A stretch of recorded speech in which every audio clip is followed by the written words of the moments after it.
In this three-part video series, I am presenting an overview of Hinduism's influence and complexity, its scriptures, deities and sects, the caste system, plus Hinduism's beliefs and practices.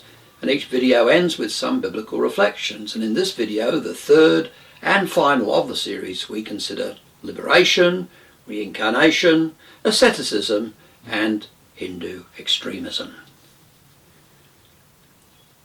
First of all, let's consider the importance of liberation, or moksha, mukti, for Hindus. For Hindus, moksha, the ultimate life goal, can be achieved through either of four paths. The first path to liberation is the way of knowledge. The Brahmin caste especially pursues this path. Much time is devoted to the study of sacred texts and meditation, and often with a guru's help. A guru can come from any caste or social background. He may have only a few disciples or millions. And pictures of such famous gurus as Satya Sai Baba and Sri Sri Ravi Shankar commonly adorn Hindu homes. The way of knowledge is considered to be the shortest, yet the hardest path to liberation. Ignorance explains human suffering, and so the focus is on attaining knowledge of ultimate reality. And many believe that liberation occurs once a soul fully realizes that it is part of ultimate Brahman, not a separate entity. But some Hindus simply view liberation as the freeing of an eternal individual soul from the cycle of reincarnation. So there is some diversity of thought among Hindus on these issues. Still, it is common in Hinduism to stress the oneness of Atman and Brahman. Now, this is supposedly illustrated by the following discourse found in the Chandogya Upanishad. And the discourse goes like this. Place this salt in water and come to me tomorrow morning. Svetaketu did as he was commanded, and in the morning his father said to him, Bring me the salt you put into the water last night. Svetaketu looked into the water, but could not find it, for it had dissolved. His father then said, Taste the water from this side. How is it? It is salt. Taste it from the middle. How is it? It is salt. Taste it from that side. How is it? It is salt. Look for the salt again and come again to me. And the discourse continues that the son did so, saying, I cannot see the salt, I can only see water. And his father then said, In the same way, O my son, you cannot see the Spirit, but in truth he is there. An invisible and subtle essence is the Spirit of the whole universe. That is reality. That is truth. Thou art that. So that's the first path to liberation, the way of knowledge. Now the second path to liberation is called the way of devotion. This is the most popular path to moksha, and it involves devotion to a particular deity. It'd often be Vishnu or Shiva, and this is reflected in acts of worship, both public and private. And devotees may present offerings or sing songs of devotion or dance or simply meditate on a particular deity.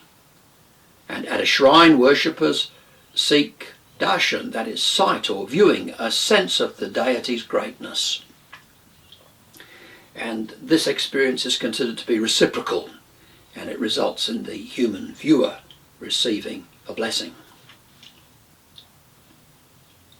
The third path to liberation is called the way of action. And this path to liberation involves ethical behaviour, following tradition, fulfilling one's religious duty, that is the performance of prescribed ceremonies, duties, religious rites. And the practitioner hopes to be reborn as a Brahmin on his way to liberation. The fourth path to liberation is the way of yoga. Now, this path to liberation involves an intense practice of meditation, and the aim here is to remove all mental obstructions and to develop a concentrated mind that penetrates to the true nature of reality. And so it is that Hindus may follow either of these four paths to liberation: the way of knowledge, the way of devotion, the way of action, or the way of yoga. Now, thinking about reincarnation. Hindus and Buddhists view reincarnation differently. Hindus believe in the transmigration of the soul. By contrast, Buddhists believe non-self is one of the three marks of existence. But in Hinduism, until one experiences liberation, moksha, the soul will continue to be trapped within the cycle of reincarnation, samsara, the cycle of birth and death and rebirth, reincarnation. And Hinduism views the soul as intrinsically pure and sees it as only confined in samsara, this cycle, because of the force of karma and its attachment to material desires. The soul is neither male nor female. It may be reincarnated in one of multiple hells, or in a heaven, or as a deity, or on earth as a human, an aquatic creature, a reptile, an insect, a bird, animal, or even as a plant. And Hindus believe that all life forms possess consciousness, even plants. And consciousness is most alert in humans, providing the best opportunity for advancement towards the realization of moksha. To understand the relationship between reincarnation and the law of karma, consider the following explanation that's found in the Yajurveda. And it goes like this. After death, the soul goes to the next world, bearing in mind the subtle impressions of its deeds, and after reaping their harvest, returns again to this world of action. Thus he who has desires continues subject to rebirth. Now, in other words, what that's saying is that one soul has imprinted upon it all that you have ever done in this life and even previous lives. And the law of karma demands that the consequences of all these deeds be fully worked out. And since your soul continues to exist after death and continues to bear the imprint of all you have ever done, the law of karma continues to operate and will force you to be reincarnated into yet another life until you reach a point of no longer desiring to remain in a world filled with transient objects and appearances which appeal to our senses and upon which we depend. And as long as we nurture such desires, we will continue to experience reincarnation. So Hindus believe. Now let's think about Hinduism and the whole issue of discipline. Hinduism embraces a wide variety of practices, from extreme asceticism, lives of great self-denial, to extreme sensuality. Hindus venerate holy men, especially those who employ the arduous physical and mental disciplines that we know as yoga. The word yoga comes from the same root as the English word yoke, and it has a double connotation. Firstly, it refers to the burden or the yoke of discipline itself. And secondly, it refers to the ultimate goal of the discipline, the yoking or union of the soul Atman with Brahman. Now, this picture is a picture of a sadhu, and Hindu ascetics are often called sadhus. There are, in fact, as many as maybe 5 million sadhus in India. Sadhus eat meagre amounts of simple food, they abstain from sex, they sever their connections with family, they forsake all possessions, they have no dwelling place, they wear little or even no clothing, and they spend most of their time in meditation and survive by begging.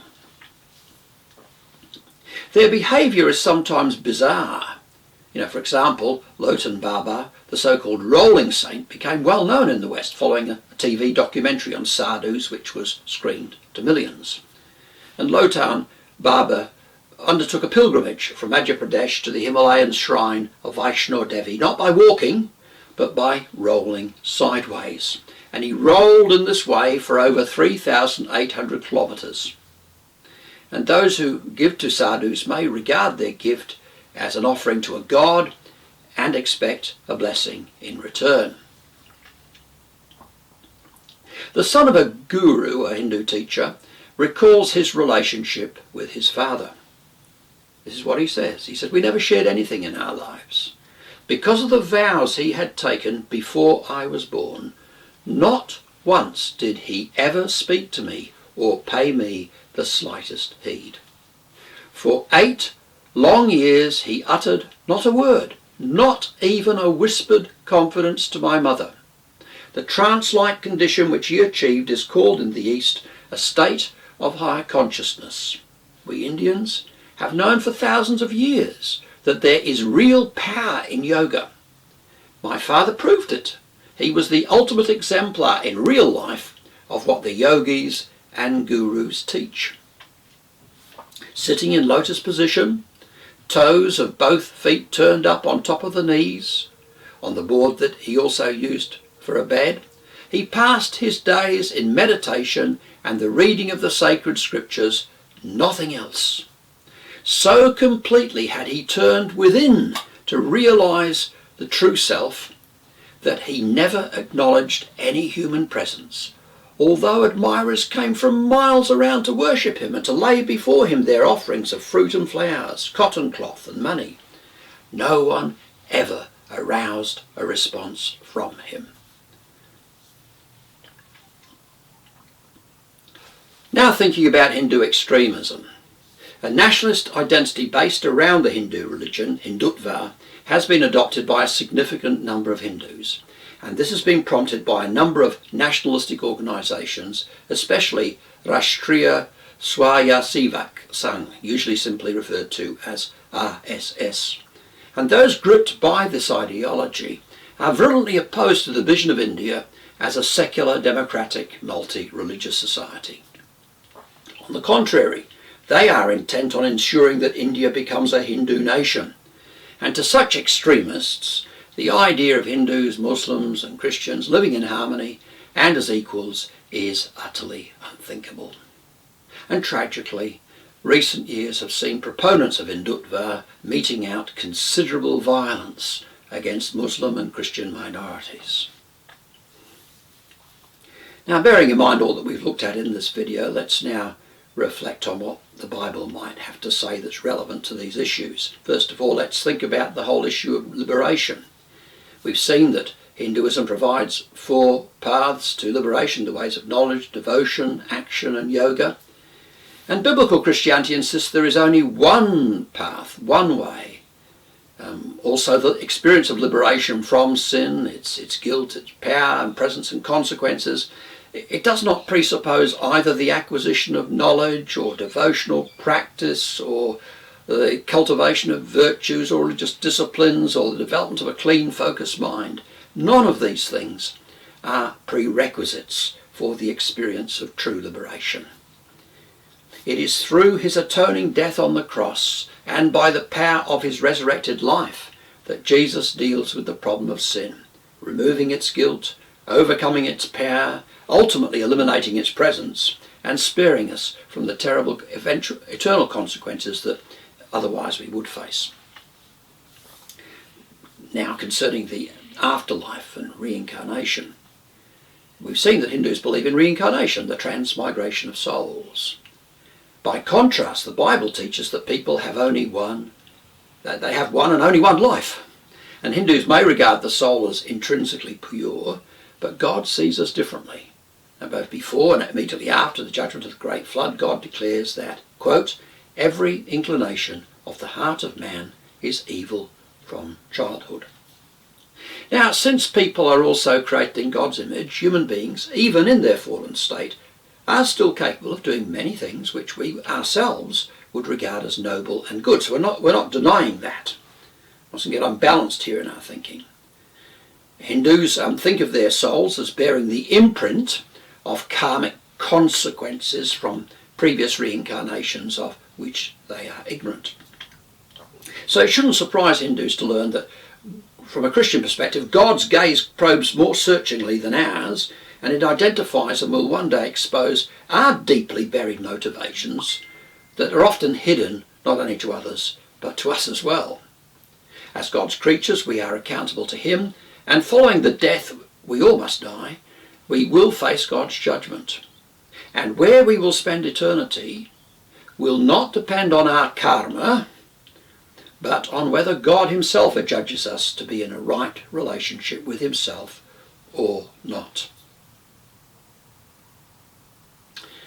Thirdly, thinking about the matters of grace and karma. The biblical understanding that one reaps what one sows is not at all like the Hindu concept of karma. In contrast to biblical thought, Hindus believe that all suffering is due to one's own past actions, either in this or some previous life.